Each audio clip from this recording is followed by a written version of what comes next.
Welcome to the Apartment Guys, where we dive deep into all things multifamily investing. Our mission is to educate, inspire, and empower real estate investors to reach their highest potential. Each week, host Tate Seamer interviews high-level guests from all over the industry who are sure to bring valuable, actionable ideas that will propel your career to the next level. Whether you're just starting out or a seasoned investor, you are in the right place. And now your host, the Apartment Guy, Tate Seamer.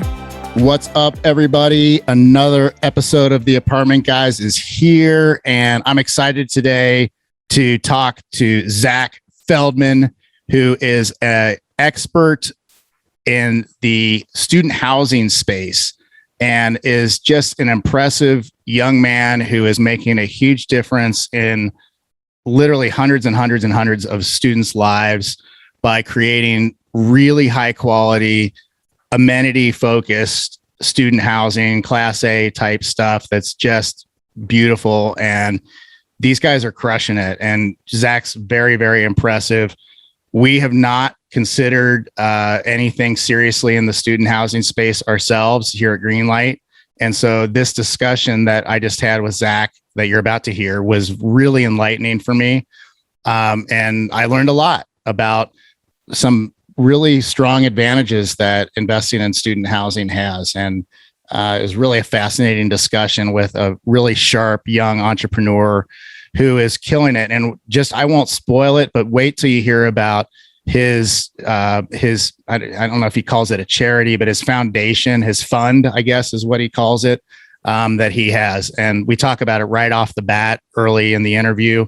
So I think you're really going to be moved by that, as I was. So on that, go to www.investwithgreenlight.com if you would like to get signed up to get newsletters and kind of updates from us on our projects and opportunities that we have on an ongoing basis. You can also access this podcast there. You can sign up for a appointment with me, register for an appointment, and schedule a time to really discuss the possibilities around investing in multifamily assets. And I'm happy to contribute to you and your business and your investing path any way I can. And I love to talk all things apartment investing anytime. So reach out. My Calendly link is on the website, and we can talk anytime. So without further ado, let's just jump right into this episode with Mr. Zach Feldman. I hope you really enjoy it. Welcome everybody back. Another episode of the Apartment Guys. And today hanging out with Mr. Zach Feldman, who is the Vice President of Aptitude Development and the CEO and founder of ENJOI 77's Holdings, and as well as the chairman of the Wildcat Fund, which I can't wait to talk to you about, Zach. That to me, like I read about that yesterday, and I almost got a little choked up about what that is all about. I think it's super cool. Appreciate it. Yeah, man. So Aptitude is one of the nation's top student housing firms, and Zach spearheads the company's new development efforts around the country, focusing on sourcing and underwriting new opportunities, as well as pre-development and entitlement work, capital markets and investor relations as well. And Aptitude currently owns 1,500 beds, so student housing beds, with another $250 million of student housing under construction or ready to break ground, set to break ground. So prior to joining Aptitude, Zach shortly after launched ENJOI 77 Holdings shortly after graduating college, and that's still active today. ENJOI 77 Holdings is a real estate investment company specializing in student housing, multifamily investments in the Northeast, with over 22 assets in the portfolio. In addition to real estate, E77 has holdings in the tech sector and solar development fields. I love that. That's so cool.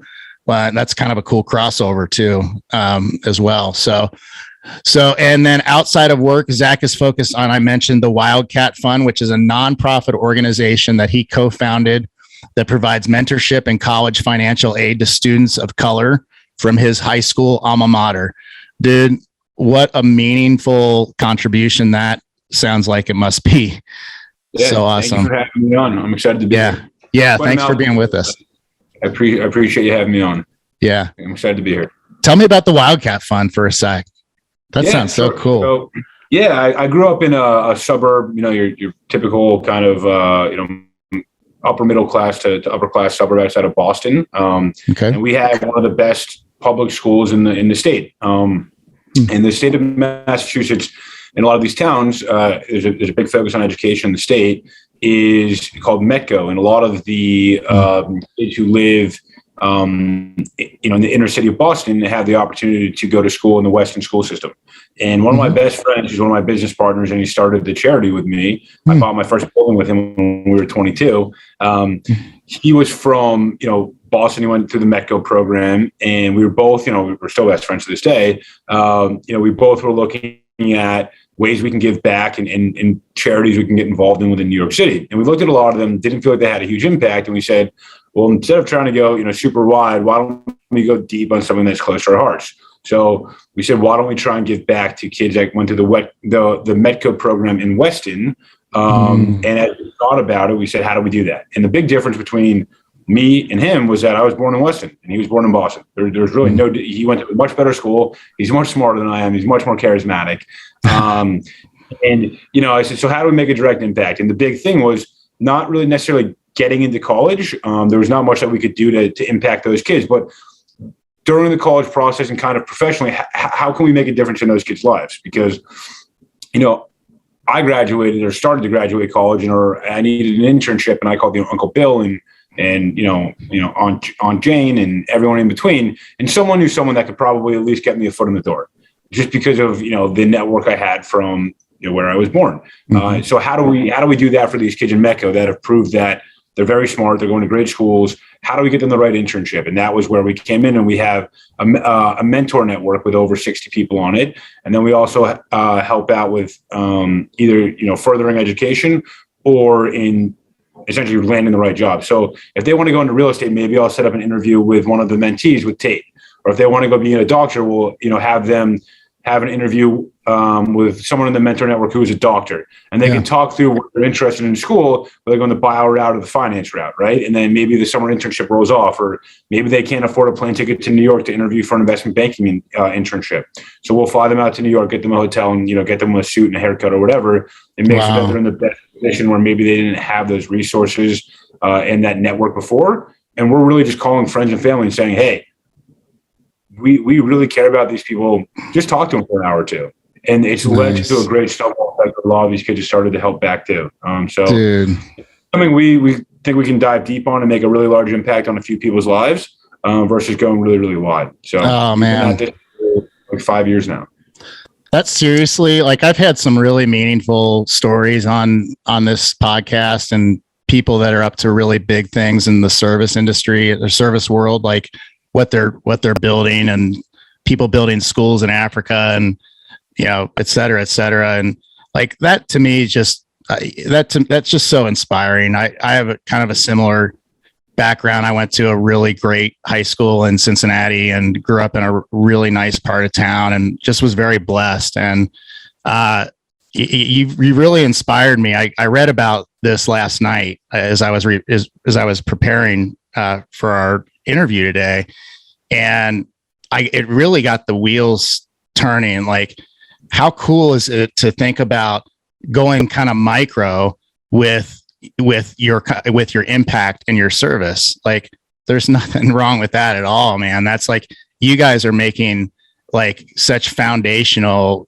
seismic impact on many lives, it sounds like. And dude, that really, like, that kind of made my day, honestly, to hear you talk about it.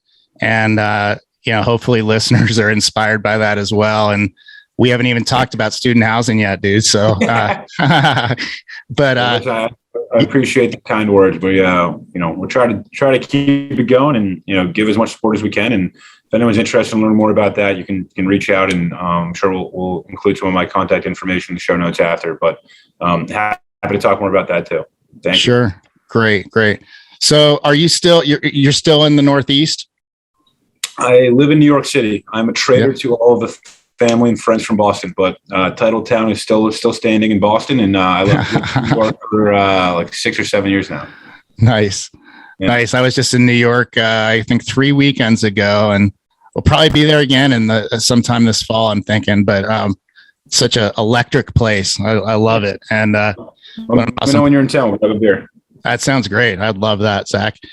All right. So give us a little color into Aptitude and, what you guys are up to and ENJOI 77 for that matter. I don't know if you kind of want to take those in two separate sections, sure. But I'll kind of give, the background on me, but, I was, going to college and didn't really know what I wanted to do. But I always knew that I wanted to be involved in real estate to some degree. I love the idea of, having your money work for you. And I think this was around the time that Rich Dad, Poor Dad started kind of making its rounds in my generation. And love the idea of having, cash generating assets that were kind of appreciating, getting some benefits from the depreciation aspect as well.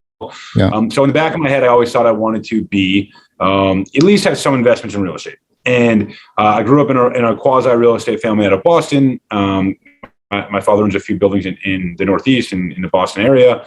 So I always thought that it would be something that I had an interest in, but I really wanted to be a renewable energy trader. And coming out of college, I had an internship in the renewable energy industry. Lo and behold, I couldn't get a job. For like the first 6 months out of college, the world was not waiting for me. I was not special. There was nothing unique about me. I ended up delivering barbecue my first couple months out of college just because I didn't want to move home and wanted to pay my rent. That's kind of how I started. And I ended up getting a job at a renewable energy company out of Connecticut. And while I was there, I finally got on the renewable energy trading desk, and I was so excited. And 2 weeks in, I'm like, wow, this sucks. This is not at all what I thought it would be. And during that time, I had bought my first 4-family near my office building in Connecticut. And I really started to say, hey, real estate, this is really cool. And this kind of started to snowball as I had day jobs. I call it my nights and my weekend jobs. I started to buy more and more real estate. And that was kind of the founding of ENJOI 77 Holdings, was it held all the LLCs in the different parts of the Northeast that I was buying buildings. Gotcha. So as that snowballed and got bigger and bigger, we did, some more gut renovations, some, more turnover projects. But most of these projects were more cosmetic upgrades or some small structural issue, but they weren't real true development. And as time continued and you had more institutional capital get into the real estate space, and, kind of after the 2008 crash and as the market continued to go up, I saw kind of through my day jobs in the industry that I was getting much more competitive, and it was really hard to be a wildcatter, if I can kind of call it that, to be a one-off guy buying buildings here and there, because now you're competing with Blackstone's doing single-family rentals, right? You have large institutional capital chasing yield. So I had, this kind of epiphany where you had to create value through either doing something different, like a WeWork. You can talk about how they were operated as a business from the top down, but they were doing something different and had a way to kind of create edge within the industry. Sure. And the other thought about that was development. And I think you create a spread from development to what the market will bear when you go and do a ground up project. So as I was doing more deals under the ENJOI 77 kind of holdings company brand with different partnerships in there, I said, I really want to learn how to develop. So I said, I'm going to go work in the student housing industry because I thought I understood what student housing was because I graduated recently. I had no idea what student housing was actually. And I started researching firms that were growing to see if I can find a way in the back door. And I ended up getting in touch with the guys at Aptitude. And 3 years later, I'm our VP of development. We've built close to 5,000 beds around the country. We do currently have about $250 million in construction going on as we speak, and about $500 million in the pipeline behind that, either in the early entitlements phases or under the PSA LOI phase. So rapidly growing company. We really focus on with a sniper rifle student housing. We are doing a multifamily project hybrid type deal, but we really focus on student housing. That is our core competency, and in my opinion, it's the best asset class out there. It's really been an incredible run the last 3 years that I've been there, 7 years that they've been in business, and we think there's a lot of tailwinds from the industry from a macro view, but also coming out of COVID too. Love it. Okay, so you're talking to the perfect guy here because you're going to have to sell me on, especially this best asset class ever. thing. Okay.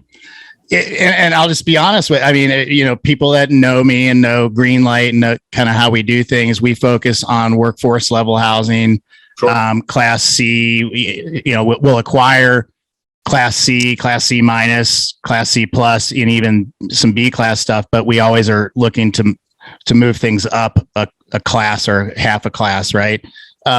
But we've now, and we're also pretty new to this larger unit mix asset class, in that we've really, we started acquiring heavily this year, and we acquired some last year, but really acquiring heavily this year and are really accelerating. And so you got to contextualize that we've been doing a lot of what we've done during COVID, right? And student housing during COVID has been all kinds of and maybe this is me giving myself an excuse to not look deeper into student housing right now, because I'm so buried with all the busyness that we have in the lane that we're in. But yeah, right. So, but that said, talk to me a little bit about it, Zach. I need to warm up to it. I'll give you kind of the high level why people like student housing. More from like a 30,000 foot view and sure. from an investor standpoint. So it's always kind of earned its reputation on being recession resilient. So after 2008, you saw big spikes in enrollment. And when you look at maybe a multifamily market to go invest in, or an office building to go invest in, you're looking at like population growth, wage growth, occupancy rates, median wage, those types of things. In student housing, you underwrite a school. So you want to go to schools that have large enrollment growth, like ASU is going up to 90,000 kids. Wow. Projecting. Yep. So you're underwriting kind of enrollment growth, macros of the school. Is it well run? How's the endowment? Those types of things. And then obviously rent, supply, demand, fundamentals, those things that kind of will obviously layer into that decision making. Mm-hmm. But it's made its name as being recession resilient because in 2008, when the floor fell out from every asset class in real estate, student housing crushed it, absolutely crushed it, right? And you've seen cap rate compression continue to follow that trend.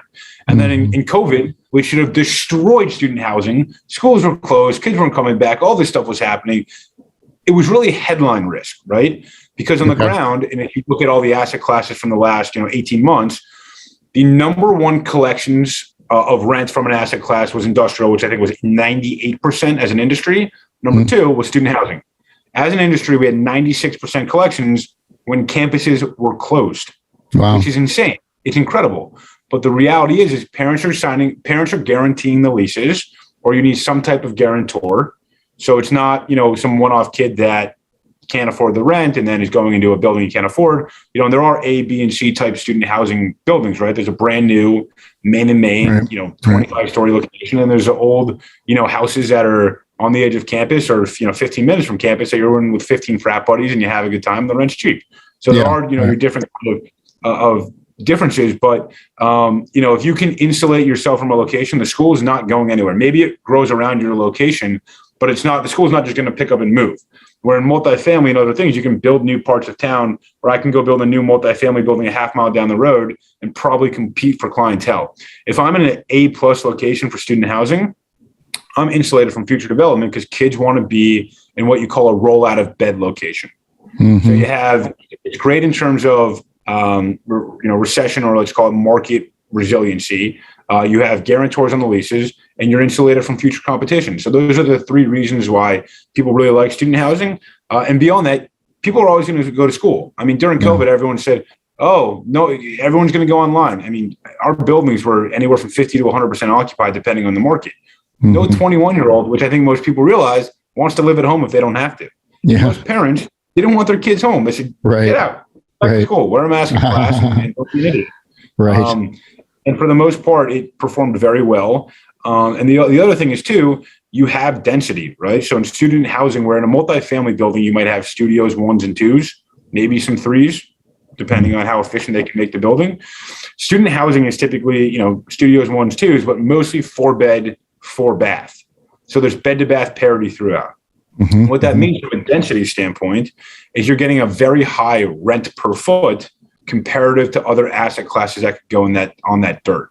So your rent per foot you're getting on student housing, assuming you're not in New York City or maybe a Boston or a Seattle or some of these major markets that have well-respected institutions, is just the highest rent per foot you could get on any asset class in those locations at most college campuses. So what you could actually get on your pro forma from that perspective on that dirt typically makes student housing the best option. Wow. Okay. Well, talk to me a little bit about, I'm just curious. I went to college in a small college town, Athens, Ohio University. Go Bobcats. Love my Bobcats. Student housing in a place like Athens, where you've got a super captive audience, you got a town of 25,000 people. And when school's in session, the town more than doubles in population, right? So you've got a very captive audience there, I would think.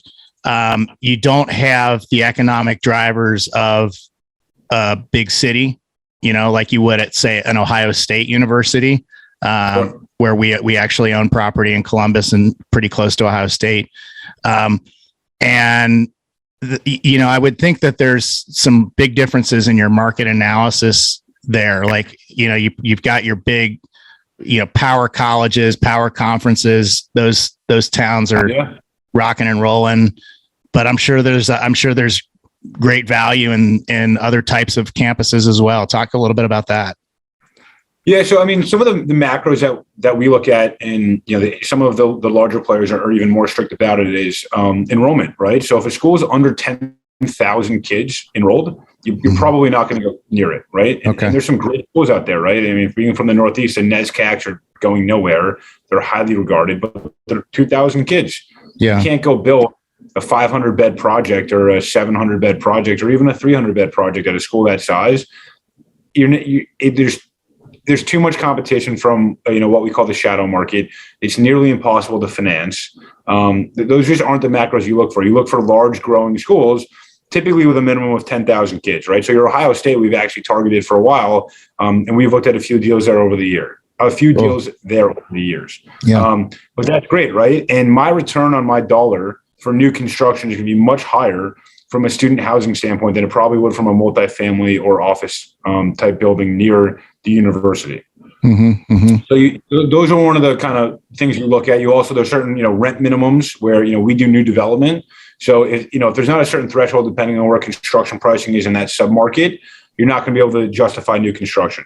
And we really feel that the best way to drive value for our LPs is through development. This is what I was talking about, having edge, is that, in certain markets, you're not going to do a new construction, right? You can buy C-class student housing and make it to a B, but you're not going to put, a complete new project from ground up. So those are some of the macros we look at: are enrollment of the school, the rent per bed that people are getting within that market, supply demand fundamentals. That's another good example. If I'm going to go build a building at a 2,000 person school, which we would never do, if someone's building 1,000 beds down the street and just got approved by the city, I'm running the other way. My capture market becomes so small. But if you're at a school with 90,000 kids and there's 20,000 beds on campus, 20,000 beds off campus, and there's 500 or 1,000 beds coming online, my capture market is still massive, right? My actual demand is huge. So those are some of the things that I would think most of the time those schools are growing quickly too. And a lot of the big state schools are growing, very quickly. Your Sunbelt states, a lot of times. I mean, we've actually found a pretty good success in the Northeast at some of these state schools that people haven't focused on. Like we're doing a project right now that we broke ground at in Ithaca, New York, near Cornell, and the building will feed mostly grad students of Cornell being downtown. It's not directly pedestrian to campus, but it's on the main retail hub. And that's going to feed both Ithaca College and Cornell.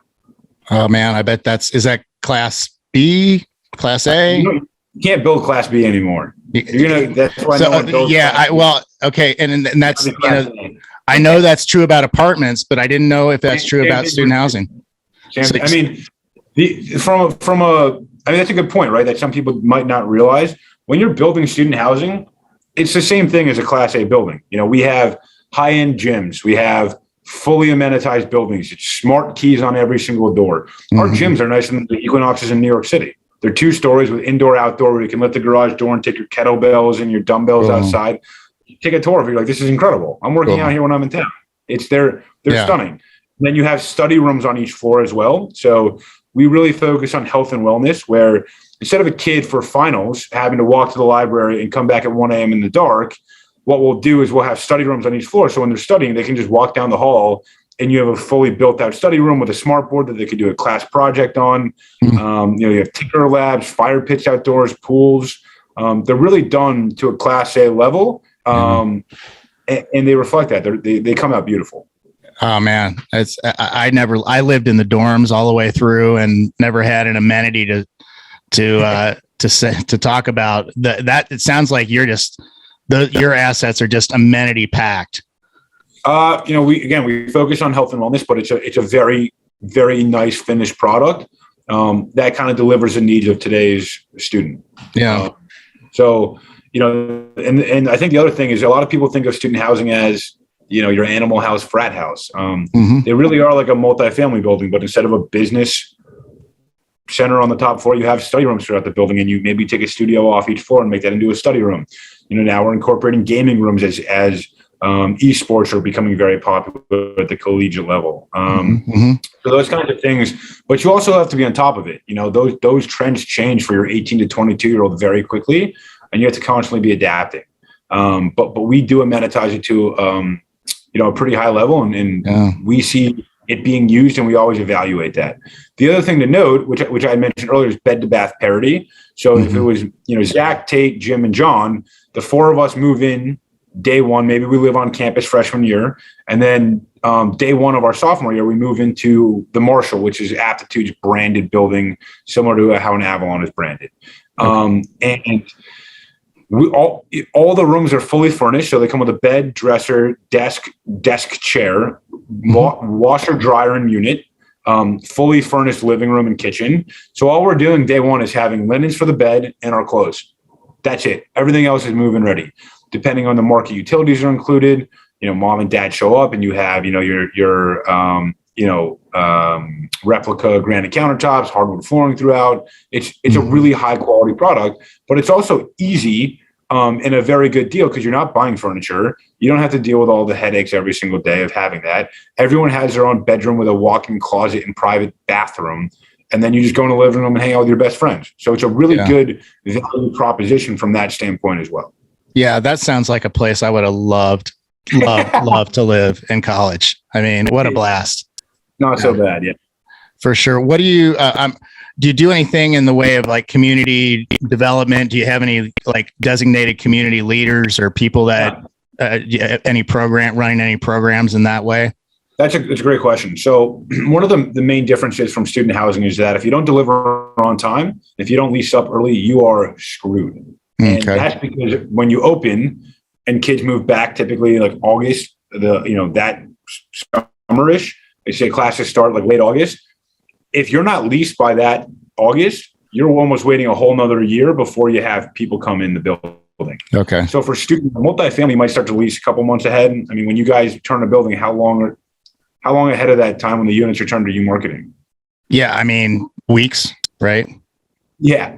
So I mean, how, it's a little different where if we know we're going to open, let's call it, summer of 22, fall of 21. So a building that's delivering, almost 12 months from now, we already have a full team with a general manager, a leasing manager, 4 to 6 community associates or assistants. And we have a full 2-scale leasing office. So we'll take an old retail space and we'll build out a 2-scale unit and bedroom with the same linens, the same cabinets, the same appliances, and you're going out day one of the football games and handing out flyers and handing out pizza parties at Greek Life or going to the business school or the marketing agencies or the marketing school and raising awareness about the school. So by the time you open in August 1st of 2022, you're 100% leased and kids move in and it's 100% occupied. And if you miss that window, it's difficult. But we put a lot of emphasis on pre-leasing and we'll have, kind of like a block party with food trucks every, once a month, if not more. And invite all the people that are interested in the building coming and seeing a live band with a barbecue truck. And they learn about the building, get the vibe of what we're about and start to say, hey, this is a place I want to live. Maybe I'll sign a lease. And a lot of times they do, which is great. So, and you guys Aptitude has 1,500 beds. So we've built close to 5,000. Oh, wow. Wow. Okay. So you've taken some full cycle, it sounds like, and et cetera. We sold our first two assets that we built that were up in Syracuse, New York. The first one we sold to ACC, which is a publicly traded REIT. And the second one we actually sold a few months back to the University of Syracuse. Oh, wow.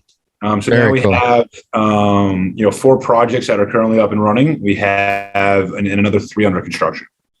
Okay. That's beautiful, man.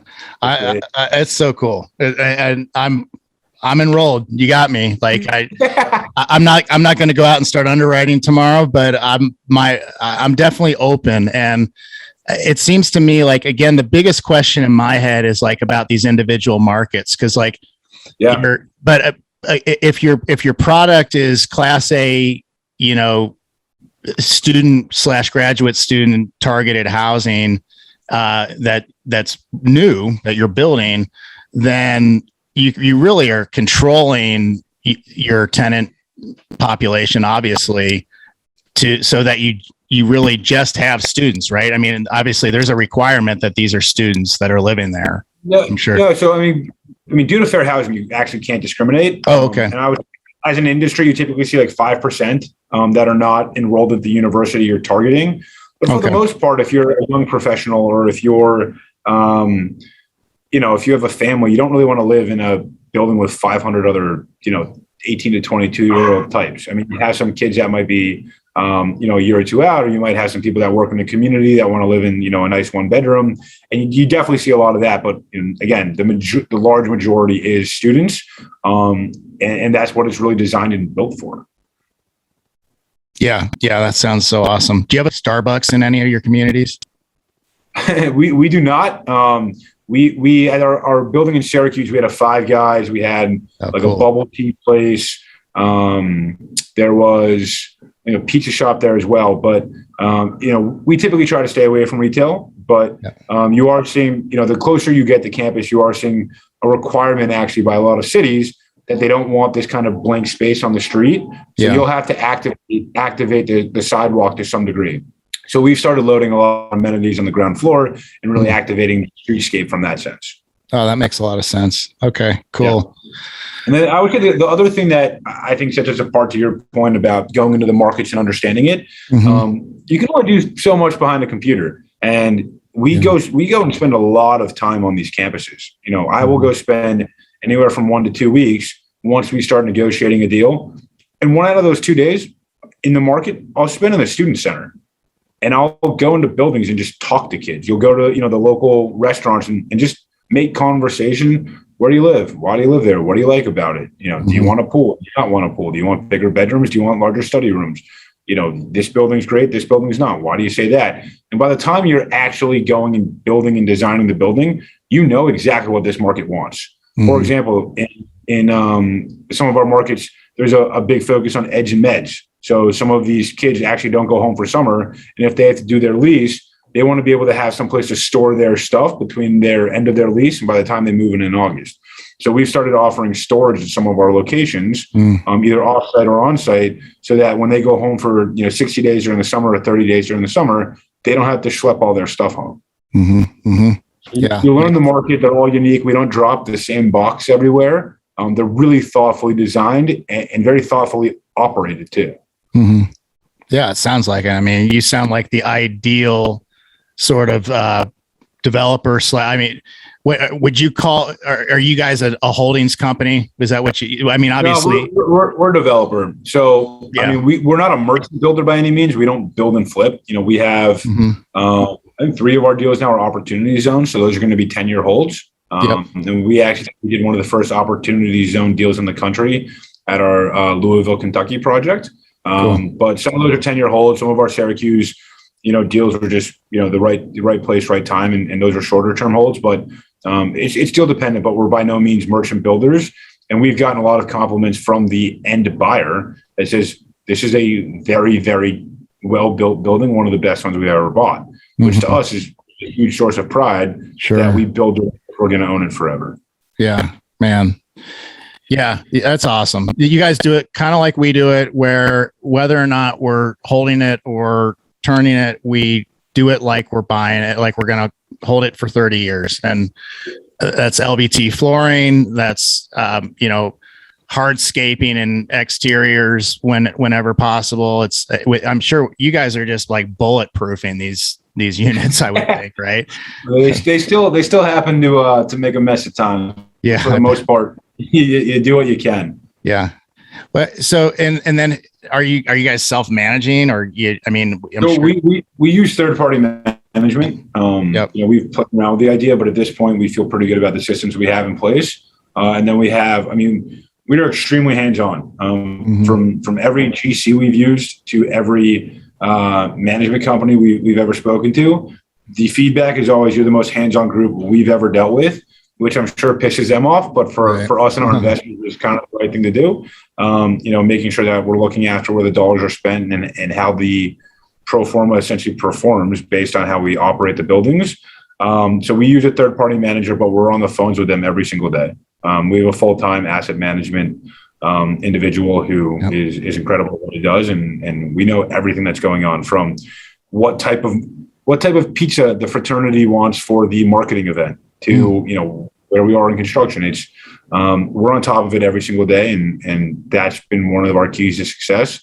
Is we take the standpoint that nobody cares like an owner, so look over everything. Yeah, that's a gem right there, guys. So we preach here not self-managing, which Zach's not.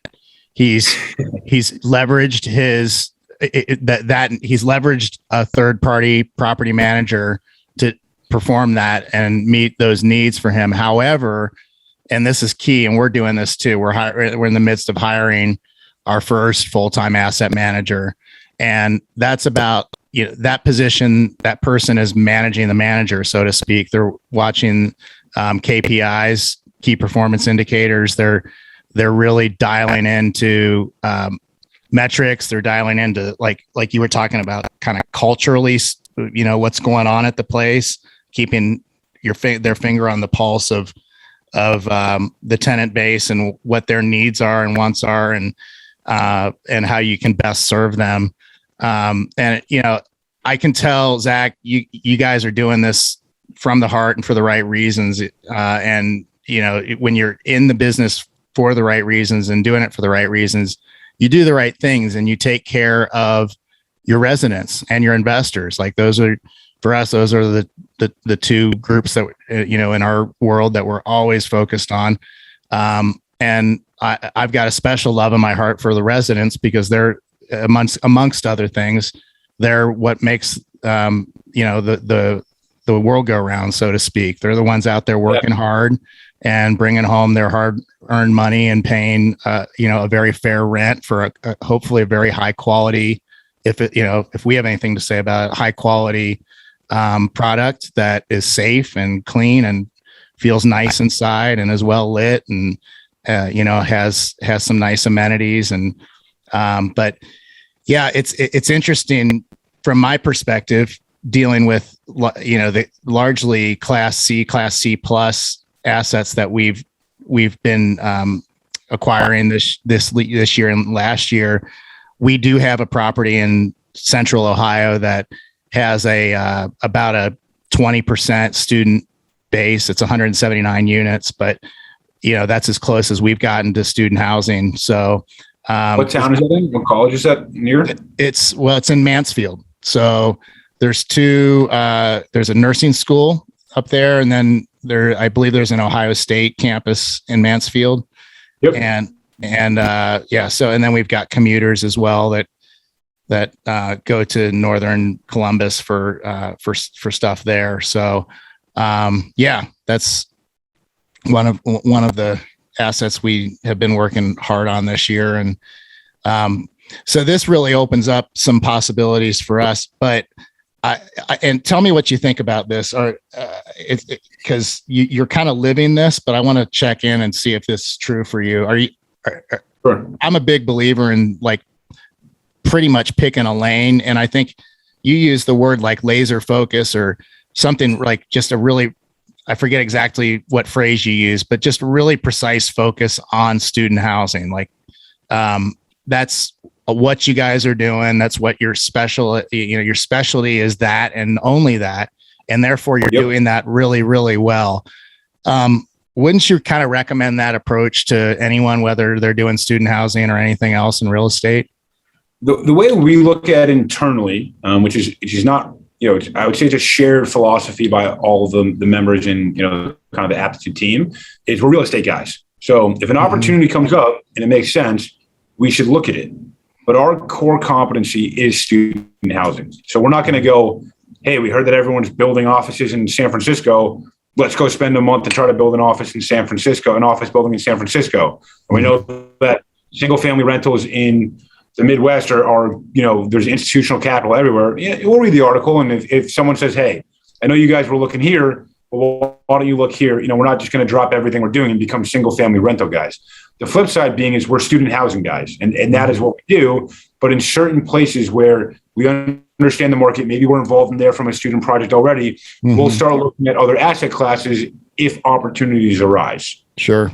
But we always say we're in the money business, right? I think some people wax poetic.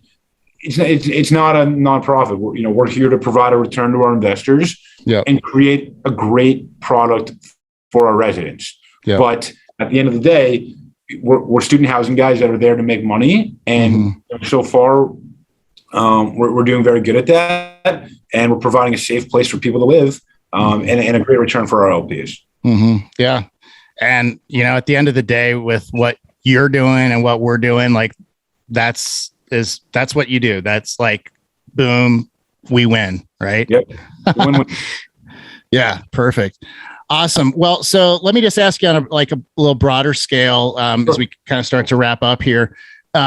What's the future hold for you? And, you may have some plans that you can't quite reveal yet, kind of thing, but, I'm real interested in what you're going to do, Zach, and maybe that's in conjunction with what you're up to now, or what do you see in the next, let's say 3-5 years?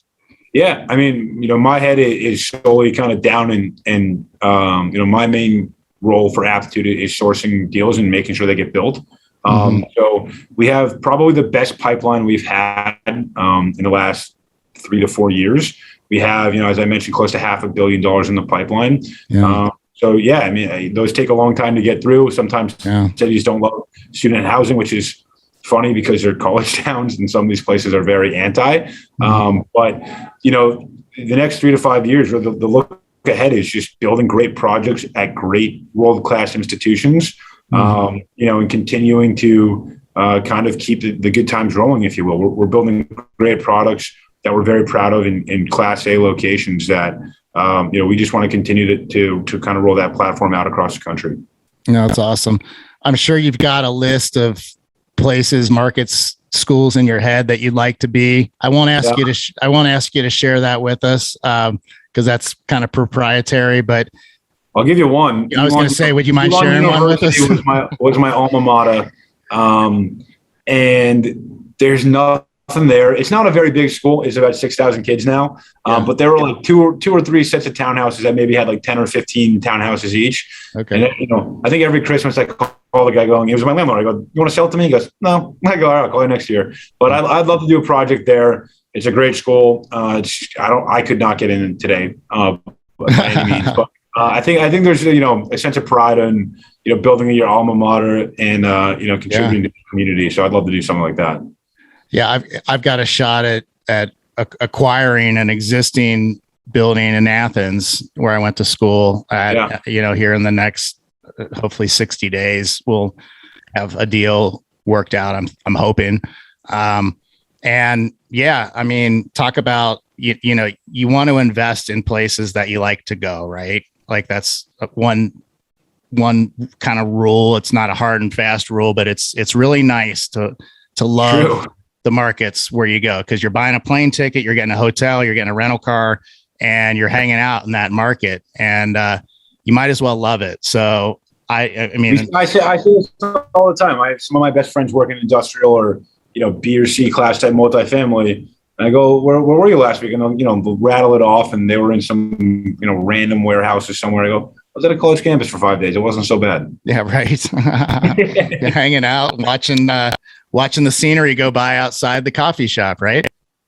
Exactly. You got to, you try to get a football game on the back end if you can. It's really cool. And I also think it's just, as you can continue to kind of move away from the college age, it just keeps you, young to a degree. And I'm not that old where I really feel that way, but yeah, it's really inspiring to see kind of the next generation and what they're interested in and what is cool and what design trends are coming along and how you constantly have to be on your toes and cater to, kids whose first language was a cell phone. It really was. And as that continues to evolve, it's a fun place to be. Yeah. So cool.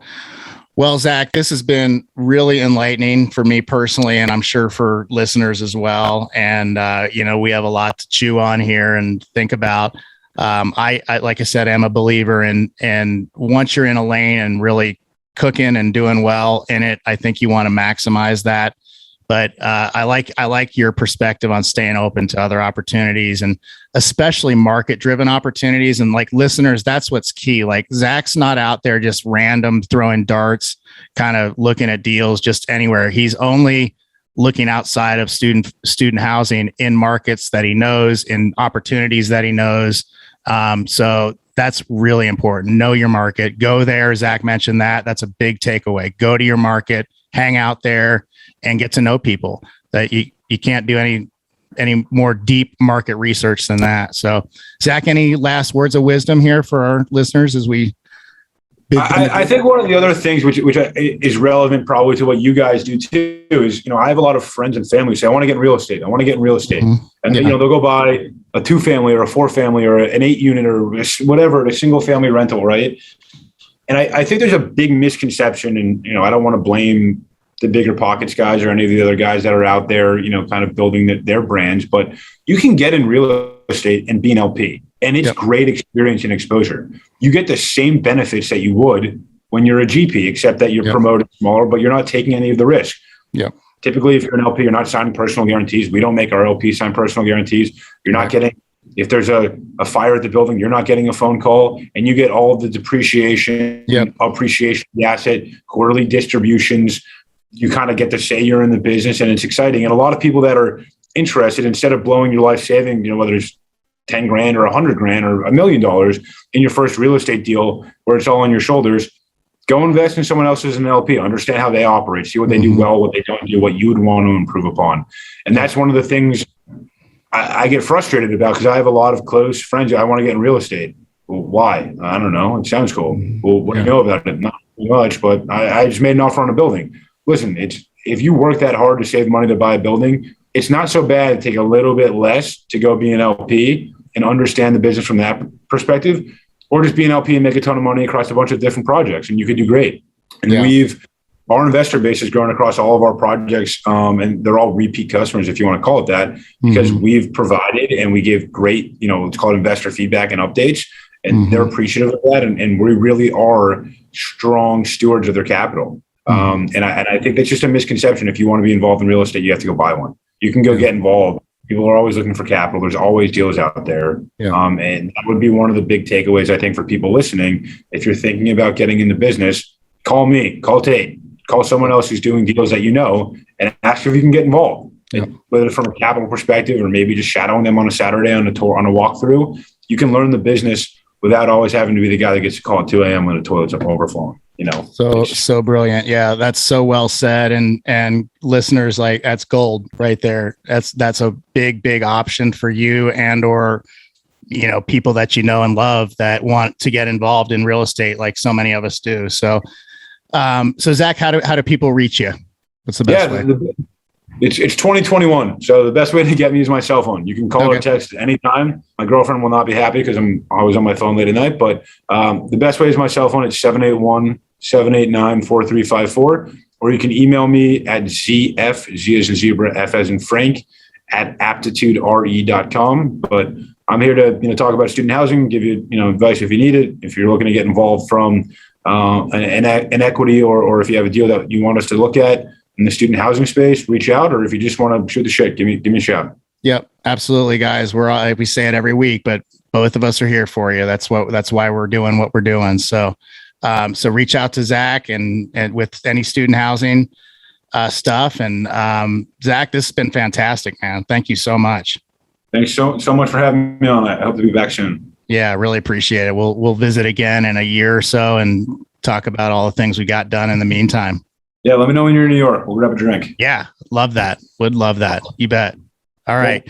Listeners, take care. Thanks again for listening to another episode of The Apartment Guys. We'll see you next week. Thanks for listening to The Apartment Guys with Tate Seamer. Tate and friends are grateful to have you as a loyal listener. If you like what you've heard, please subscribe, rate, review, and share with friends on your Apple Podcasts, Google Play, Spotify, or any other podcast platform.